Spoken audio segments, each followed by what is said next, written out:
आत्मिक उन्नति के लिए शरीर के विषय में 10 आज्ञाएं। तो याद रखो, ये में टीचिंग नहीं है, ये केवल शिक्षा नहीं है, ये आज्ञाएं भी है परमेश्वर की ओर से। आत्मिक उन्नति के लिए 10 आज्ञाएं हैं परमेश्वर की, और भी है बहुत सारी, पर मैं 10 के विषय में आपको सिखाऊंगा। आत्मिक उन्नति के लिए शरीर के विषय में 10 आज्ञाएं। आत्मिक उन्नति टीचिंग 4। तो अगर आप आत्मिक उन्नति चाहते हैं तो शरीर के विषय में, तो उसका विरोधी कौन है? शरीर, दूसरा शैतान।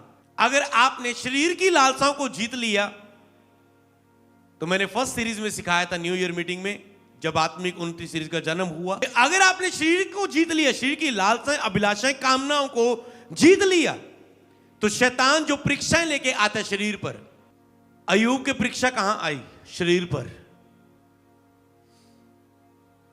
शारीरिक रूप में उसके ऊपर आई, पर वो आत्मा में उन्नति किया हुआ व्यक्ति था और उन परीक्षाओं में वो खड़ा रह पाया, फिर भी प्रभु का इनकार नहीं किया उसने।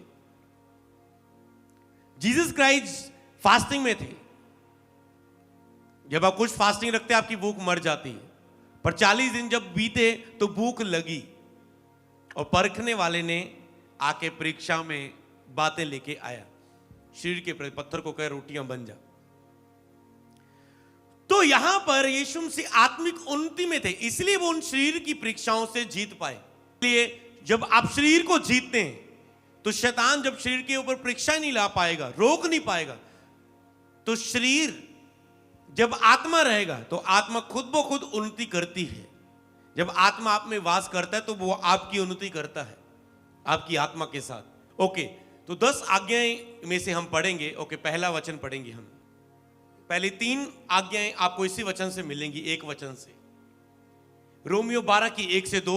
इसलिए हे भाइयों, मैं तुमसे परमेश्वर की दया स्मरण दिलाकर विनती करता हूं कि अपने शरीरों को जीवित, पवित्र और परमेश्वर को बावता बलिदान करके चढ़ाओ। चढ़ाओ मतलब आज्ञा है। अपने शरीर को जीवित, पवित्र, परमेश्वर को बावता बलिदान करके चढ़ाओ, यही तुम्हारी आत्मिक सेवा है। हमें एक आत्मिक सेवा मिली है, इसी में ही आपकी आत्मिक उन्नति छुपी हुई है। इसमें हम कौन सी आज्ञाएं आप लिखेंगे? इसमें 3 आज्ञाएं हमें मिली। शरीर के प्रति पहली आज्ञा क्या है? इसे जीवता बलिदान बनाना है हमें, और इन्हें 10 आज्ञा को रोज इसे सामने देके चलना है। क्या आप शरीर के प्रति इन 10 आज्ञा को पूरा कर रहे हैं? तो आपको ये लाइन में लिख लेना। सबसे पहले इसे जीवता बलिदान बनाना है आपको, शरीर को। ये आज्ञा दी इस वचन से उसने, इसे जीवता बलिदान बनाओ कहते हैं। जैसे पुराने नियम में बलियां देते थे, कहते मुर्दा नहीं, तुझे जीवता बलिदान बन के आना है, बलिदान स्वरूप परमेश्वर को चढ़ाना। आत्मिक उन्नति की दूसरी और तीसरी टीचिंग में ये था, संडे था, ये बलिदान स्वरूप परमेश्वर के सामने जाना, परमेश्वर के सामने बलिदान स्वरूप जाना। और यहां पर इसका विषय पहला है कि इसे जीवता बलिदान चढ़ाना। मतलब आप, जैसे जब प्रभु ने एक व्यक्ति को बोला, कहता अगर तेरी आंख ठोकर खिलाए तो आंख को निकाल के फेंक दे, काना होके स्वर्ग के राज्य में तू जाए, तेरे लिए ये भला है। कि इससे अधिक अगर तेरी दोनों आंखें हैं और ये व्यभिचार और गंदगी से भरी इन आंखों के कारण तू नरक में जाए, तो क्या कर दें? आंख निकाल दें। एक लड़के ने पास्टर को बोला, पास्टर मैंने रात को वचन पढ़ा कि अगर तेरी आंख ठोकर खिलाए तो आंख निकाल दे। पास्टर मुझसे फैसला नहीं लिया जा पा रहा है आंख निकालने का, क्या करूं? मुझसे ये फैसला नहीं लिया जा पा रहा है। तो पास्टर ने समझाया कि नहीं, आंख को नहीं निकालना, जीते जी आंख की उस अभिलाषा के लिए मरना है, जीते जी इसके लिए बलिदान होना है। आपको पता वाचाएं बांधने का साल मैंने कहा था, तीसरी शिक्षा है आत्मिक उन्नति की, परमेश्वर के साथ वाचाएं बांधना, बलिदान स्वरूप परमेश्वर के सामने जाना, दूसरी वाचाएं बांधना परमेश्वर के साथ, तीसरी उसके सरमन बाइबल वर्सेस आपको संडे प्रचार में मिलेंगे। और यहां पर कहते हैं जीवता बलिदान बनना, आपके सारे अंग जीवता बलिदान करने, मतलब आपके अंग सारे हैं, विचार है, आंखें हैं, शरीर के और सारे अंग हैं जो पाप के लिए आकर्षित होते हैं, लालसा, अभिलाषा, कामना के प्रति जाते हैं। कहते हैं इसके लिए बलिदान होना है शरीर के प्रति, ये हमारे लिए आज्ञा है। आपको पता है मैं प्रभु दी आज्ञाकारी बच्ची बन के रहना चाहनी, आज जो मैं 10 आज्ञाएं दसांगा, रह लो जिन्ना रहना आज्ञाकारी बच्ची बन के प्रभु दा। ये आज्ञा है, ये कोशिश नहीं हो कि रह हुंदा तो रह लो, उसने ये आज्ञा दी है। तो पहली आज्ञा इसमें क्या है कि अपना जीवता बलिदान बनाओ, इसे जीवता, शरीर को जीवता बलिदान बनाओ। जीवता बलिदान, आप जीवित हैं पर आप शरीर की लालसा अभिलाषाओं के लिए, कामनाओं के लिए मरे हुए हैं। ये सुन कर दिया आपने ने। जैसे फास्टिंग होती है, पहले 2-3 दिन आपको मुश्किल लगते हैं, उसके बाद सुन्न हो जाता ना शरीर।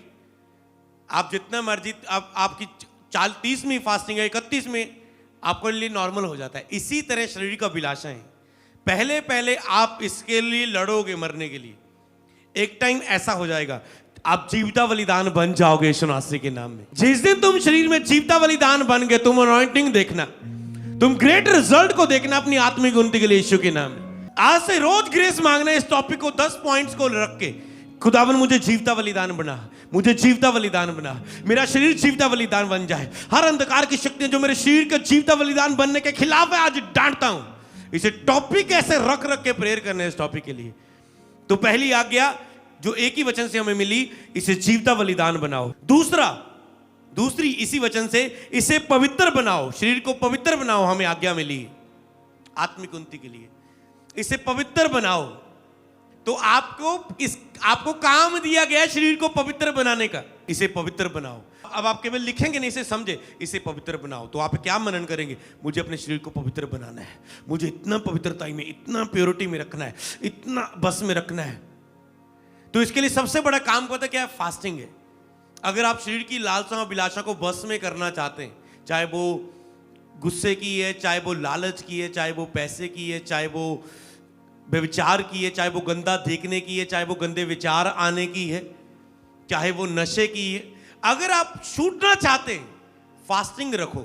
नशा, तेरा बेटा नशा करता है, प्रभु में है, बपतिस्मा लिए 2 साल से छूटना चाहता है, छूट नहीं पा रहा है, उसे अपने बेटे को फास्टिंग के लिए हेल्प करो, उसे बोलो फास्टिंग में जा, उसके लिए प्रेयर करो, ये फास्टिंग में जा पाए। कई लोग नशा करने वाले, मैंने 2 महीने नशा नहीं किया पर आज फिर कर लिया। लोग फिर भी वो लालसा जो चीजें ने छोड़ी होती, फिर भी कई बार कब्जा कर जाती है उनकी लाइफ में। एक फास्टिंग है जो आपकी कब्जा नहीं आने देती। फास्टिंग केवल आप भूखा नहीं रहते, आप याद रखना, कंट्रोल आ जाता है आपकी सारी लालसा अभिलाषाओं पर। अनचाहे कंट्रोल, सोचे का अनचाहा कंट्रोल, अनदिखा कंट्रोल। आप कुछ कर नहीं रहे शरीर की अभिलाषा को कंट्रोल करने के लिए, आप सिंपल फास्टिंग में, और आपकी सारी लालसा अभिलाषा कामनाओं पर कंट्रोल हो गया है, होल्ड हो चुका है। यह है फास्टिंग की ताकत। और इसीलिए मैंने न्यू ईयर मीटिंग में आत्मिक उन्नति सीरीज में बताया, 2024 में पूरा साल फास्टिंग रखनी है। पूरा साल। क्या आप मेरे साथ होंगे? पूरा साल फास्टिंग रखनी है। और आपको ऐसा नहीं लगेगा मैंने फास्टिंग रखे, आप फूड को भी पूरा एंजॉय करेंगे, आप फास्टिंग में भी होंगे। प्रभु आपको ऐसा अनुग्रह देगा। केवल रखना, बस रख के देखना। ये वो नहीं है फास्टिंग जो आपको मुश्किल लगेंगे। जब लक्ष्य सामने बड़े हो तो पूरा साल फास्टिंग भी एक छोटा सा अंश नजर आता है। हालेलुया। जब लक्ष्य बड़े हो तो वही लोग रखेंगे ये जिनके लक्ष्य बड़े हैं, जो कहते हैं मैंने बहुत कुछ करना चाहता हूं। हालेलुया। तो इसीलिए इसे पवित्र बनाना है, मतलब तेरा काम है इसे पवित्र बनाना। पता क्या होगा? जब इसे पवित्र बनाओगे, तुम्हारा शरीर पवित्र आत्मा का मंदिर है। जब तुम उसे परमेश्वर को ग्रहण योग्य बना देते हो ना, तो वो इसमें वास करता है, इसको चलाना शुरू करता है, इसकी अगुवाई करना शुरू करता है, इसे अभिषेक करना शुरू करता है। जैसे पवित्र आत्मा के द्वारा यीशु मसीह सामर्थ्य से अभिषेक किए गए थे, ऐसे पवित्र आत्मा इस शरीर में रहते हुए फिर इसे अभिषेक करता है। अभिषेक करता कि मतलब आपने पवित्र बना के रखा है, आपने बलिदान बना के रखा है, शरीर को आपने पवित्र बना के रखा है, और पवित्र आत्मा इसमें ठहर रहा है। केवल साथ नहीं, पवित्र आत्मा वो साथ रहता है। मैं कभी तुझे छोड़ूंगा नहीं, तेरे साथ रहूंगा, जहां के तू जाएगा मैं तेरे संग रहूंगा। वो संग रहता है, पर वो अंदर वास करना चाहता है और अंदर से आपके कटोरे को उमड़ाना चाहता है। सोचो वो ऐसे साथ है और आप बलिदान स्वरूप चल रहे हैं, आप पवित्र बना रहे हैं इसे मंदिर को।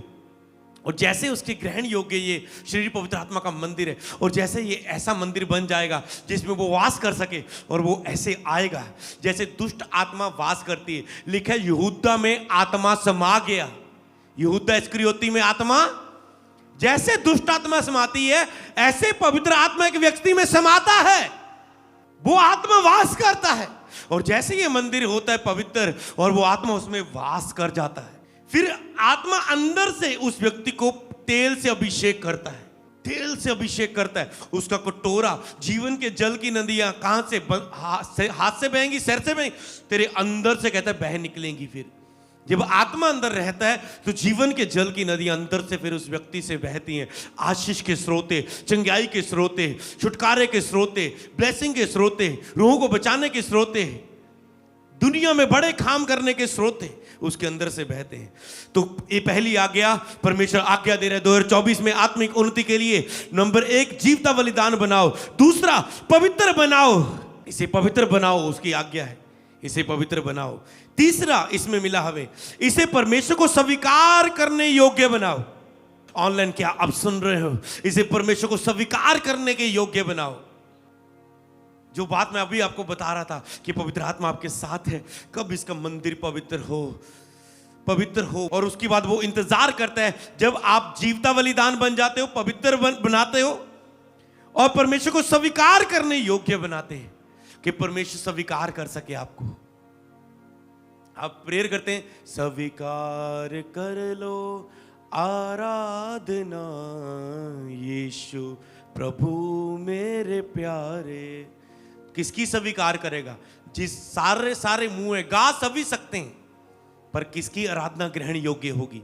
जो स्वीकार करने के योग्य होगा परमेश्वर के, उसकी आराधना स्वीकार करेगी और स्तुति आराधना पर विराजमान होकर वो अपनी महिमा दिखाएगा। हालेलुया। उसकी आराधना पर तो स्वीकार करने योग्य इसे बनाना है। स्वीकार करने के, परमेश्वर से स्वीकार कर सके।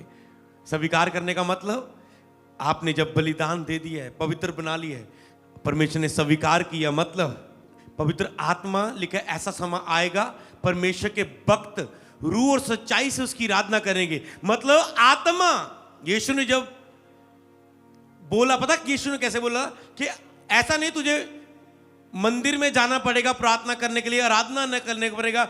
जब वो औरत प्रभु के पास आई थी पानी भरने के लिए, प्रभु ने बताया था स्थानों में नहीं जाना पड़ेगा।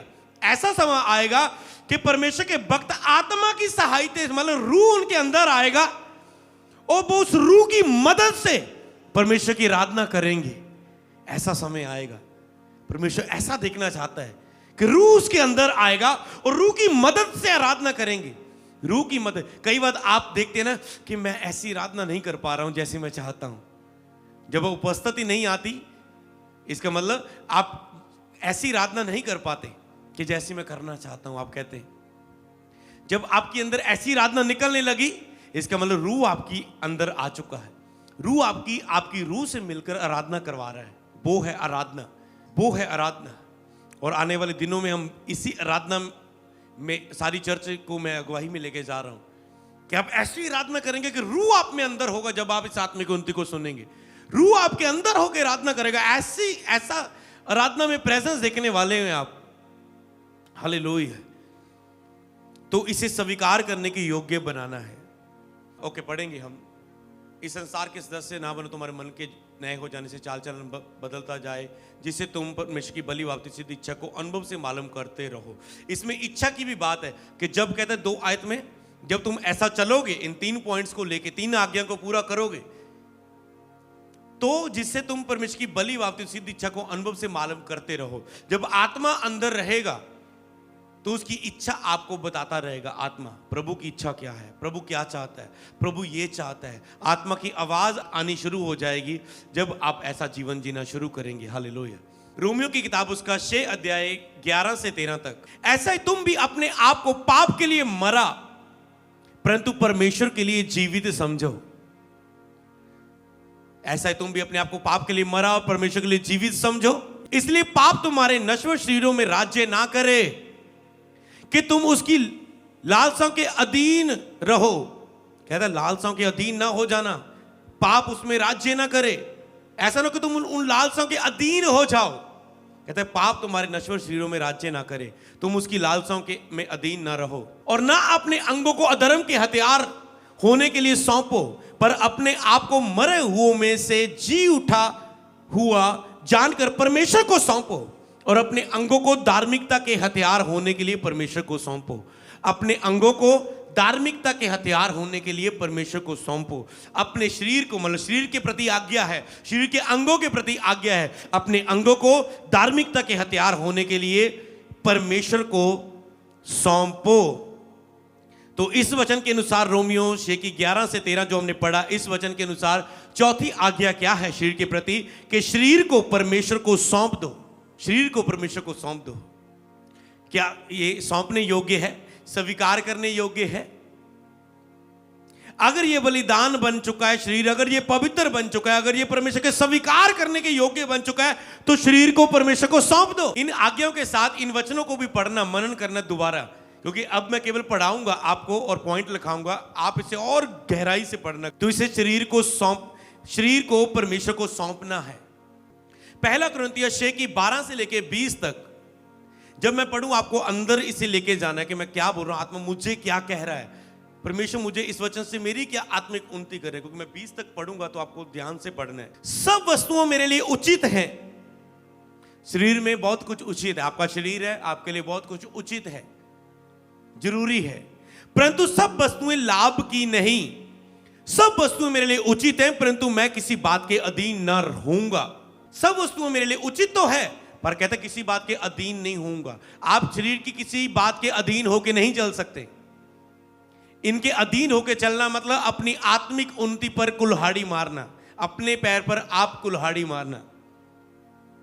सब वस्तुएं मेरे लिए उचित है, परंतु मैं किसी बात के अधीन ना होऊंगा। 13 में लिखा है, भोजन पेट के लिए, पेट भोजन के लिए, परंतु परमेश्वर इसको, इन दोनों को नष्ट करेगा। परंतु देह व्यभिचार के लिए नहीं, परंतु प्रभु के लिए है। देह व्यभिचार के लिए नहीं, तुम्हारा शरीर, तुम्हारी देह व्यभिचार के लिए नहीं, प्रभु के लिए है। और प्रभु देह के लिए है, प्रभु देह के लिए है। परमेश्वर ने अपनी सामर्थ्य से प्रभु को जिलाया और हमें भी जिलाएगा। 15 में लिखा है, क्या तुम नहीं जानते कि तुम्हारी देह मसीह के अंग है? तो क्या मैं मसीह के अंगों को लेकर वेश्या के अंग बनाऊं? कदापि नहीं।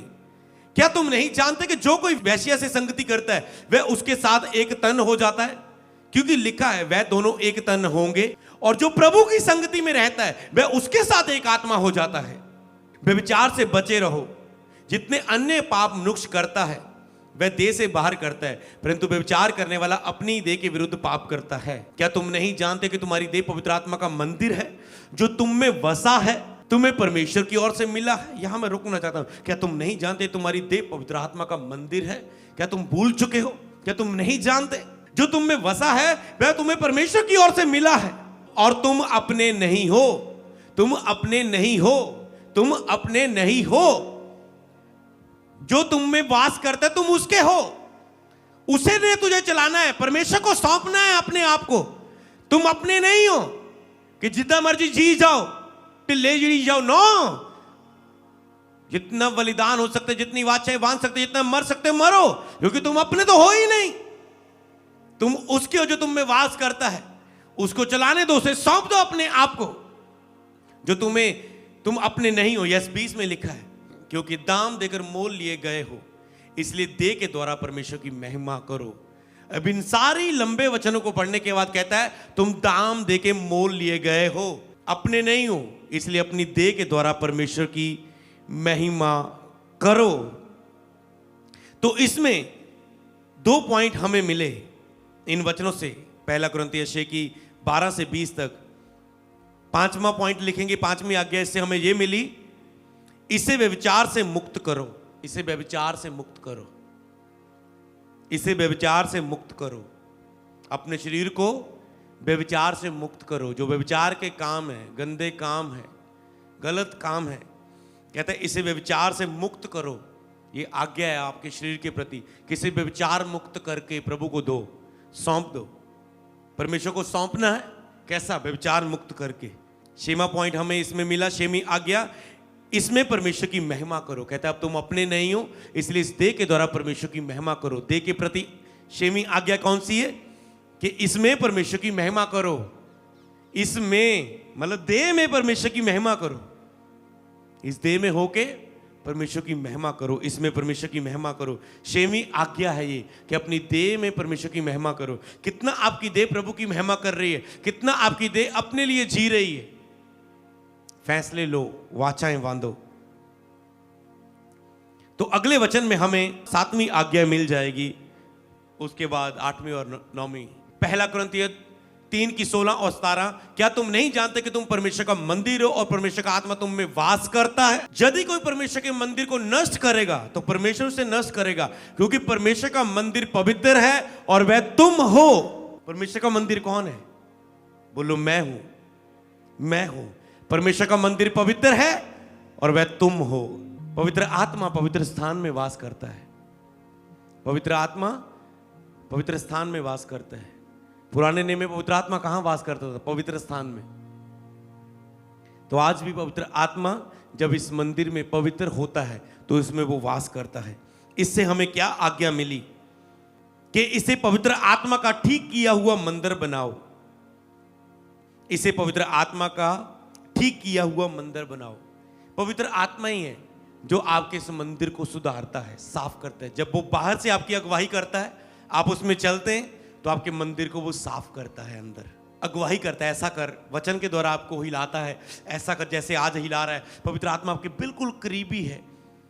कोई है जो उससे बहुत बढ़ना चाहता है, बहुत स्पर्श को पाना चाहता है, उसकी गहरी उपस्थिति को पाना चाहता है, वो आपके बिल्कुल करीब है, आपके पास है पवित्र आत्मा जो आप में वास करता है। और जैसे ही आप उसकी अगुवाई के द्वारा, जो बाहर से आपको वचन के द्वारा अगुवाई करता है, बाइबल पढ़ने के द्वारा, प्रार्थना के समय, चर्च में आने के द्वारा, और इस मंदिर को ठीक बनाते हैं, फिर आप उसकी अगुवाई से, जब ये पवित्र आत्मा की अगुवाई से ये मंदिर ठीक बनता है, तो अगली आज्ञा ये 7वीं है कि इसे पवित्र आत्मा का ठीक किया मंदिर बनाओ। और 8वीं आज्ञा है इसे अशुद्ध करने का इनकार करो। 8वीं आज्ञा ये है इस वचन से कि तुम नहीं जानते इसे जो परमेश्वर के मंदिर को नाश करेगा, परमेश्वर उसका नाश करेगा।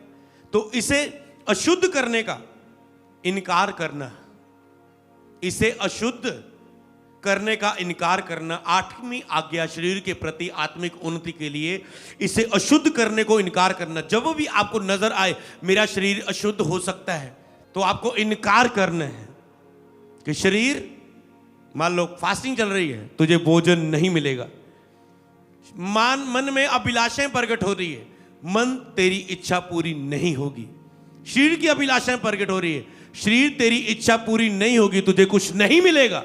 ये है जब आप बोलेंगे शरीर नहीं मिलेगा, तुझे कुछ नहीं मिलेगा, तेरी इच्छा पूरी नहीं होगी। जब आप कहेंगे, आप उसे अशुद्ध होने के लिए इनकार करेंगे। जब आप कहेंगे नहीं मिलेगा तुझे कुछ, आपको उसे इनकार करना है। केवल डरना नहीं, भागना नहीं, आपको इनकार करना है। अशुद्ध होने के लिए इनकार करो। रोमियो 8:13, क्योंकि यदि तुम शरीर के अनुसार दिन काटोगे तो मरोगे, यदि आत्मा से देह की क्रियाओं को मारोगे तो जीवित रहोगे। यदि तुम शरीर के अनुसार दिन काटोगे तो मरोगे, यदि आत्मा से देह की क्रियाओं को मारोगे। इसमें कुछ आज्ञा क्या मिल रही है हमें? आत्मा के द्वारा देह की क्रियाओं को मारना। ये अगली आज्ञा हमें इस वचन से प्राप्त हुई। क्या आज्ञा मिली हमें? 9वीं आज्ञा, इसकी क्रियाओं को मारो, शरीर की क्रियाओं को मारो। जैसे आत्मिक क्रियाएं होती है ना, प्रेयर करना, बाइबल पढ़ना, रोजे रखना, बीज बोना, चर्च आना, फास्टिंग रखना, किसी को वचन सुनाना, वर्शिप करना, धन्यवाद करना, ये आत्मिक क्रियाएं होती है। इसी तरह शरीर की क्रियाएं होती है। गलत काम करना, लुचपन करना, गंदे मजाक करना, गंदा देखना, गंदा सोचना, गंदे काम करना, व्यभिचार करना, नशा करना, चोरी, झूठ, क्रोध, गुस्सा, जलन, माफ ना करना, ये शरीर की क्रियाएं हैं। लेकिन आत्मा के अनुसार चल के शरीर की क्रियाओं को मारोगे तो जीवित रहोगे, तो तुझ में जीवन रहेगा, जीवित आत्मा रहेगा, तुम जीवित होगे। इसकी क्रियाओं को मारने की हमें आज्ञा दी गई है कि शरीर की क्रियाओं को मारो। और कई एक व्यक्ति वेट कर, प्रभु तू चाहे तो मेरी आत्मिक उन्नति कर सकता है। ये प्रभु 10 आज्ञाएं दे रहा है। वो क्या कर रहा है? शरीर की क्रियाओं को मार, यह कर, मंदिर को पवित्र बना, अशुद्ध होने का इनकार कर। समझ पा रहे हैं? बाद में हम 10 आज्ञाएं एक साथ पढ़ेंगे। और तुम कह रहे प्रभु तू चाहे तो प्रभु कृपा कर आत्मिक उन्नति हो जाए। ऐसे कुछ कोई व्यक्ति नहीं बढ़ता। जो आज्ञा खुदा देता है, शरीर के प्रति आज्ञाएं आज खुदा ने साफ साफ दे दी, 10 से बार पढ़ना। इसकी क्रियाओं को मारो, उसने आज्ञा दी, शरीर की क्रियाओं को मारो इस वचन के अनुसार। और लास्ट आज्ञा, 10वीं आज्ञा जो शरीर के प्रति, मत्ती 6:22 में मिलेगी, 22 में लिखा शरीर का दिया आंख है। शरीर का दिया आंख है। जैसे दीवा होता है, दीवट होता है, तुम्हारे शरीर का दीवट क्या है? कहता है मत तुम्हारी आंख है। इसलिए यदि तेरी आंख निर्मल हो तो तेरा सारा शरीर भी उजियाला होगा। कहता है अगर तेरी आंख निर्मल हो। कई लोग अपनी इन कामनाओं से बचने के लिए, अभिलाषाओं से बचने के लिए, जैसे कुछ लोग, कुछ रिलीजियस लोग भी, वो दुनिया से अलग रहते हैं। आपको पता होगा अलग अलग तरह के लोग वो अलग रहते हैं, पहाड़ों में रहते हैं, जंगल में रहते हैं। पर परमेश्वर क्या कहता है? मुझे वो बलिदान नहीं, मुझे जीवता बलिदान चाहिए। तुम सारी दुनिया के सामने हो पर फिर भी मरे हुए उन चीजों के लिए। हालेलुया। समझ पा रहे? मुझे ऐसा बलिदान चाहिए जिसमें मैं तुझे दुनिया में यूज कर पाऊं, ओपनली तुझे यूज कर पाऊं। तो शरीर का दिया तेरी आंख है। अगर आंख निर्मल है, सारा शरीर उजाला है। इसके प्रति हमें क्या आज्ञा मिली? कि इसे ज्योति से परिपूर्ण बनाओ। इस शरीर को ज्योति से परिपूर्ण बनाओ। ज्योति से भरा हुआ इस शरीर को बनाओ। तेरी आंख निर्मल, सारा शरीर उजाला, सारा शरीर ज्योति से भरा, मतलब पवित्र आत्मा से भरा हुआ। अगर तेरी आंख साफ है, तुम लड़कियों के बीच रहते हो पर तेरी आंख साफ है, लाखों करोड़ों पैसा तेरे हाथ में आता है पर अपने बॉस के प्रति तू ईमानदार है और फिर भी पैसे के प्रति तेरी आंख साफ है। उस पैसे को देख के लालच नहीं आ रहा है, उस लड़की को देख के लालच नहीं आ रहा है, उस ऑफर को देखकर जो गलत है, पाप के भरा हुआ, तुझे लालच नहीं आता। इसे ज्योति से परिपूर्ण बनाओ। इस शरीर को ज्योति से भरा हुआ, पवित्र आत्मा से परिपूर्ण हुआ बनाओ। इस शरीर को, इस शरीर को बनाना है आत्मा से भरा हुआ, ताकि जो आत्मा के कार्य आपके जीवन के द्वारा हो सके, आप अधिक से अधिक रूहों को बचा सके। और फिर इस शरीर को लेके जाना दुनिया में, जगत में। तुम बहुत सारी रूहों को बचाओगे 2024 में। इतनी आत्मिक उन्नति होगी तेरी जब ऐसा शरीर तेरा होगा। 10 आज्ञा अब एक साथ पढ़ दूंगा अगर आपने लिखना भूल गए हो। परमेश्वर ने आत्मिक उन्नति के लिए हमारे शरीर के विषय में जो 10 आज्ञाएं दी है वो ये है। नंबर 1, इसे जीवता बलिदान बनाओ। नंबर 2, इसे पवित्र बनाओ। नंबर 3, इसे परमेश्वर को स्वीकार करने योग्य बनाओ। नंबर 4, शरीर को परमेश्वर को सौंप दो। नंबर 5, इसे व्यभिचार से मुक्त करो। नंबर 6, इसमें परमेश्वर की महिमा करो। नंबर 7, इसे पवित्र आत्मा का ठीक किया हुआ मंदिर बनाओ। नंबर 8, इसे अशुद्ध करने का इनकार करो। नंबर 9, इसकी क्रियाओं को मारो। नंबर 10, इसे ज्योति से परिपूर्ण बनाओ। ये हमारे शरीर के प्रति पवित्र आत्मा की 10, परमेश्वर की 10 आज्ञाएं हैं, जिसके द्वारा हमारी आत्मिक उन्नति ऐसी होगी जो किसी साल में नहीं हुई। यीशु मसीह के नाम में।